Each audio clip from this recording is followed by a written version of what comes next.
Eu sou o Amílcar Correia e este é o P24. Cortes no SNS vão prejudicar a saúde dos portugueses? Em 2025 a ordem foi para acelerar, para 2026 é cortar. O orçamento da saúde para o próximo ano aumenta 2,7% face ao atual, mas prevê gastar menos 10% em bens e serviços. A direção executiva do Serviço Nacional de Saúde deu indicações aos hospitais para cortarem na despesa em 2026, mesmo que isso implique abrandar a resposta aos doentes. O líder do PS desafiou o primeiro-ministro a demitir a ministra da Saúde e o presidente do Chega disse até que Ana Paula Martins não tem condições para continuar em funções e pediu, inclusive, um acordo parlamentar para não haver desinvestimento no SNS. Luís Montenegro, por seu lado, nega que existam cortes e admite que foi sua a orientação no sentido de uma maior eficiência e optimização de recursos. Inaceitável, reagiu o bastonário da Ordem dos Médicos. Os administradores hospitalares estão de cabeça perdida, receberam a ordem para cortar na despesa corrente e ninguém sabe como fazê-lo sem prejudicar os doentes, foi o que afirmou o bastonário Carlos Cortes. O governo alega que até agosto deste ano, segundo a síntese de execução orçamental, a despesa com pessoal cresceu 12% em resultado da valorização das carreiras dos médicos, enfermeiros e outros profissionais de saúde e dos aumentos salariais da função pública. A Ana Paula Martins estará hoje no Parlamento para explicar o orçamento de saúde e todas estas alterações que ele implica. Neste episódio, Xavier Barreto, presidente da Associação Portuguesa de Administradores Hospitalares, analisa os cortes na saúde e as suas repercussões na gestão. Bem-vindos ao P24, o seu dia começa aqui. Xavier Barreto, bem-vindo a este P24, obrigado por ter aceitado este convite para falar sobre o atual estado da saúde em Portugal. Os cortes que foram anunciados pelo Governo são execuíveis?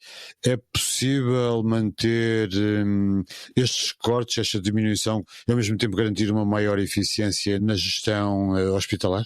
Muito obrigado pelo convite. Não, nós temos dúvidas sobre este corte logo à partida porque não é explicado como é que o vamos obter. Em que é que vamos cortar? Repare, são 800... Ele fica ao livre-arbítrio de qualquer administrador? Não, eventualmente ficará sujeito a medidas do próprio Governo, mas nós não sabemos exatamente quais. Repare, é um corte de 800 milhões de euros, portanto não é coisa pouca.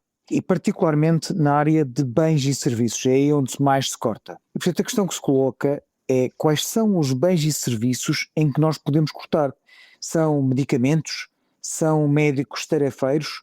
São equipamentos? Em que é que vamos cortar?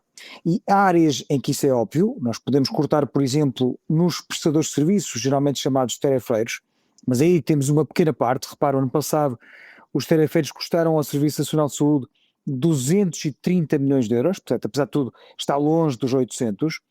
A questão é que vamos chegar a este valor que é muito grande. A ministra terá dito que acreditava que esta nova unidade de combate à fraude conseguia recuperar a totalidade ou a quase totalidade destes 800 milhões. Eu tenho imensas dúvidas, porque de facto não vejo o Serviço Nacional de Saúde como um local de fraude generalizada. Existirão certamente problemas para resolver, particularmente na produção nacional e noutras áreas, mas 800 milhões de euros é muito dinheiro. Não digo que não existam áreas em que podemos ganhar eficiência, por exemplo, no tipo de medicamentos que usamos, nos protocolos terapêuticos que utilizamos, até no processo clínico. Falamos há muitos anos da ideia de termos um processo clínico digital e partilhado para, por exemplo, não termos exames repetidos e muitas vezes até realizados em excesso. Mas 800 milhões de euros, eu volto a dizer, é muito dinheiro. E, portanto, eu diria que para acabar com toda esta discussão que se gerou à volta deste valor, o Governo tem que dizer claramente qual é o seu plano, quais são as medidas que prevê implementar para atingirmos este corte.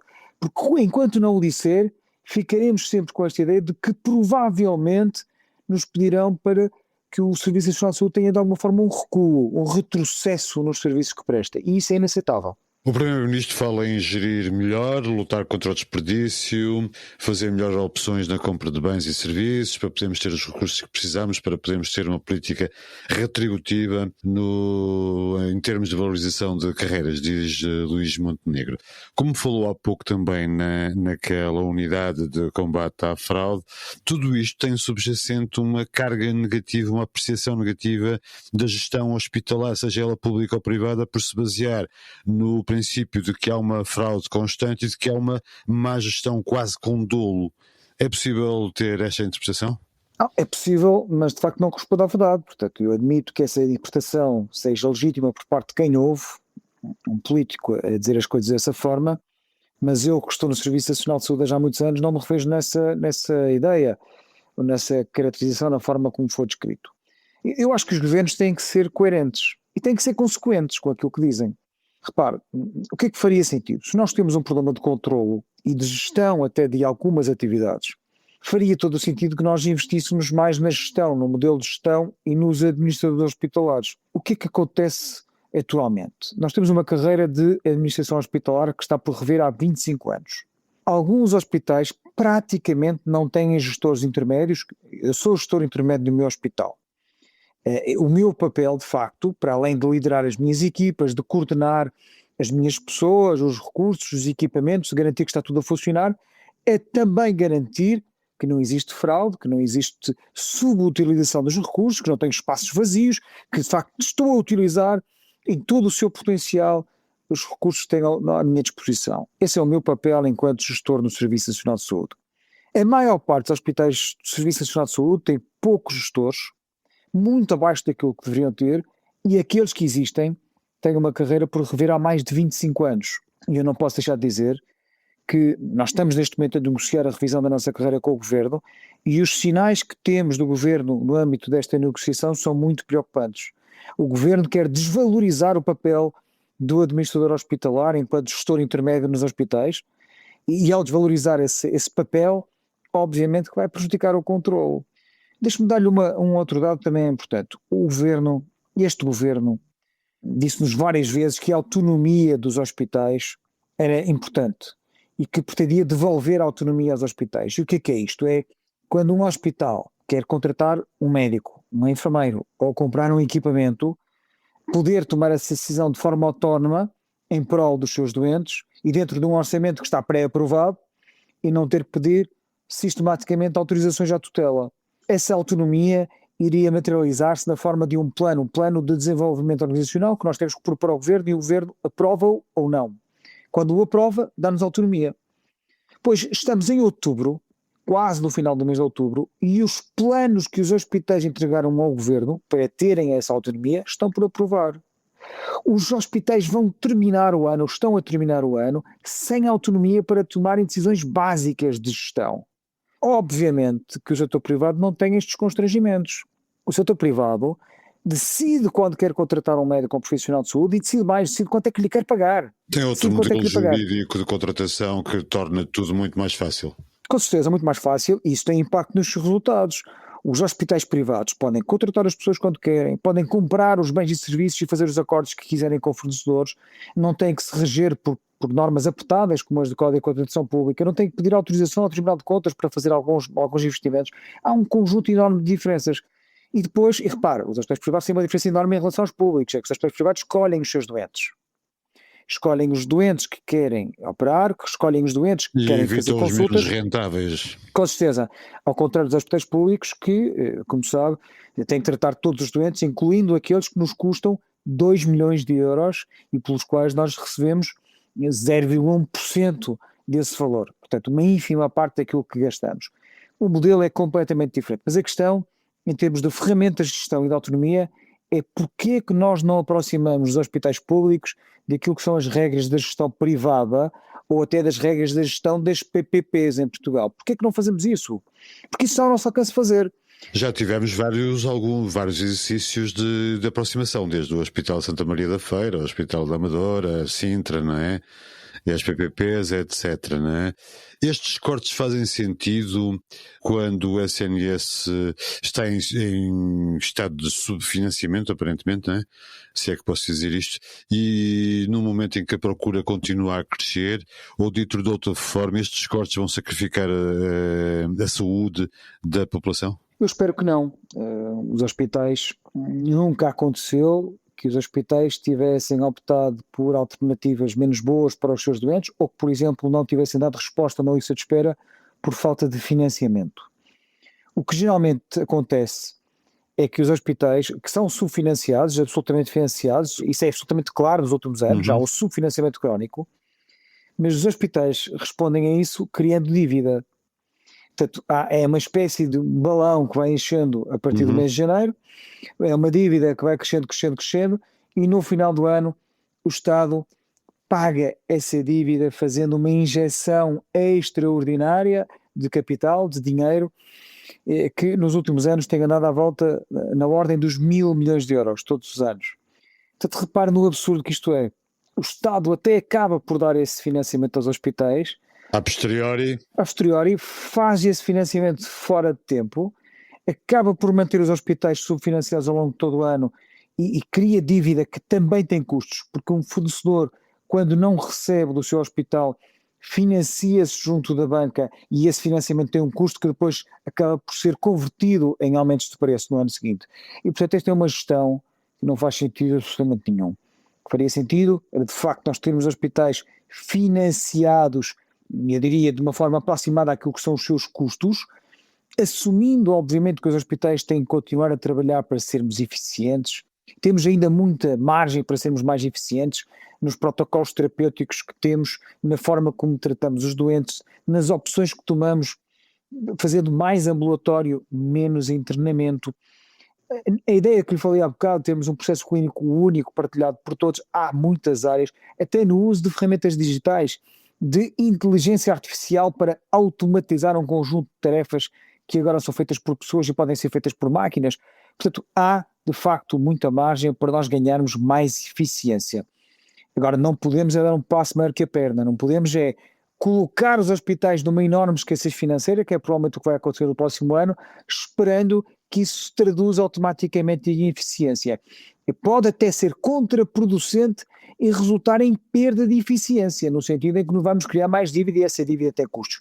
E, portanto, eu espero que o Governo possa reconsiderar aquilo que está previsto no Orçamento de Estado, porque de facto isto não aproveita a ninguém.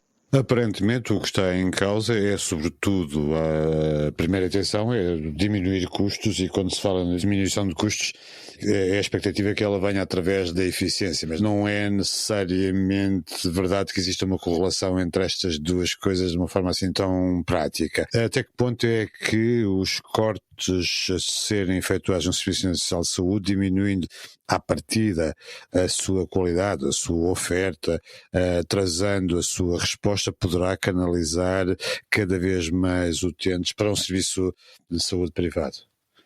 Não, esse risco existe de uma forma muito clara a partir do momento em que... Ele agrava-se com estas medidas? Pode agravar-se, eu espero que isto não aconteça, mas pode agravar-se. Deixe-me dar-lhe um exemplo concreto. O Serviço Nacional de Saúde decidiu há já muitos anos, ainda no tempo do ministro Luís Filipe Pereira, que todos os doentes têm que ter uma resposta em tempo adequado.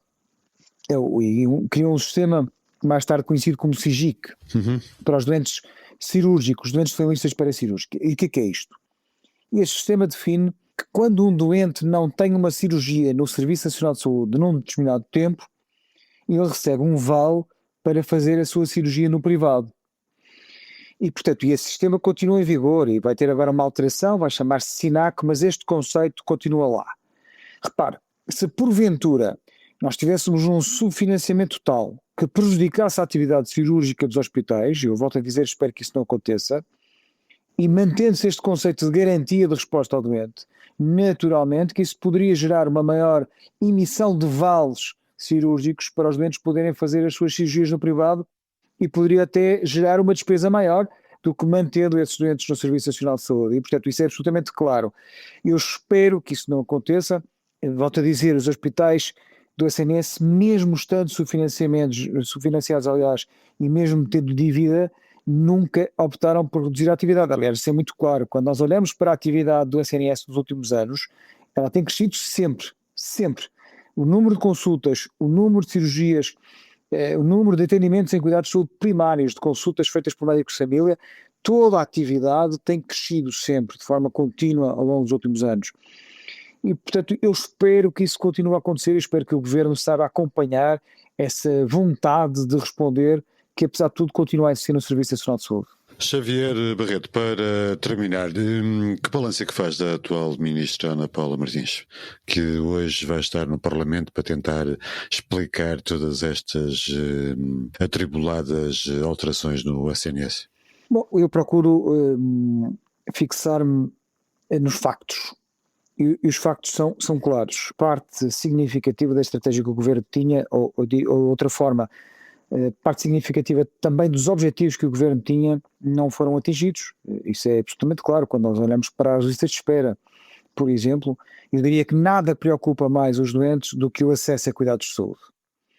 E de facto o acesso está prejudicado e eu diria que se agravou, porque nós temos mais listas de espera, temos mais doentes fora do tempo de resposta garantido, não conseguimos resolver o acesso às urgências, particularmente na obstetrícia, e portanto eu lamento que grande parte dos problemas não tenham sido resolvidos. Eu não quero com isto imputar uma culpa direta à ministra, nós nunca fazemos isso, sabemos que a pasta é difícil, sabemos que não existem soluções milagrosas e eu acho que se há alguma coisa de que os governantes são culpados é de criarem expectativas às quais depois não conseguem corresponder. Que foi o que aconteceu no início do primeiro governo Montenegro, não é? Porque todos nós conseguiríamos compreender que esta é uma pasta muito difícil, que depende de recursos humanos qualificados que demoram muito tempo a formar, que houve muitos anos de desinvestimento. Nós não podemos perder isto de vista. Ao longo da última década, se quiser, o investimento foi baixo, foi mal executado, foi executado em cerca de 50%, e portanto nós continuamos a padecer daquilo que não fizemos durante a última década. E todos nós compreenderíamos que isso não se resolvesse num passe de mágica. Eu acho que é mais difícil de perceber é que se cria uma expectativa de que tudo se vai resolver muito rapidamente e depois isso não acontece. Isso é o que eu acho que frustra as pessoas e nos deixa, ou corremos o risco de ficar um pouco desalentados. Eu continuo a acreditar no Serviço Nacional de Saúde, continuo a acreditar que estes 150 mil trabalhadores têm muito para dar ao país. Saiba naturalmente este Governo e outros acompanhar este ânimo, esta vontade de fazer que continua a existir no Serviço Nacional de Saúde. Xavier Barreto, obrigado por ter vindo a este P24 para nos ajudar a perceber o que se está a passar neste momento no setor da saúde. Muito obrigado. Até breve. Um abraço.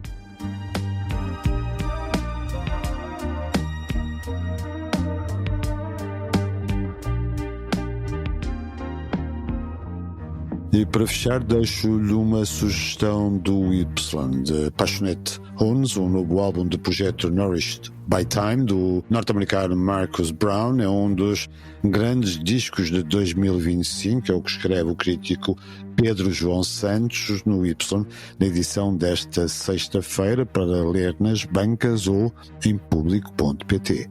Obrigado por ouvir o P24. Voltamos segunda-feira. Tenha um bom fim de semana. Para não perder os novos episódios, subscreva este podcast do Público na sua aplicação preferida. Para além deste programa, há mais para descobrir em público.pt/podcasts. O Público fica no ouvido.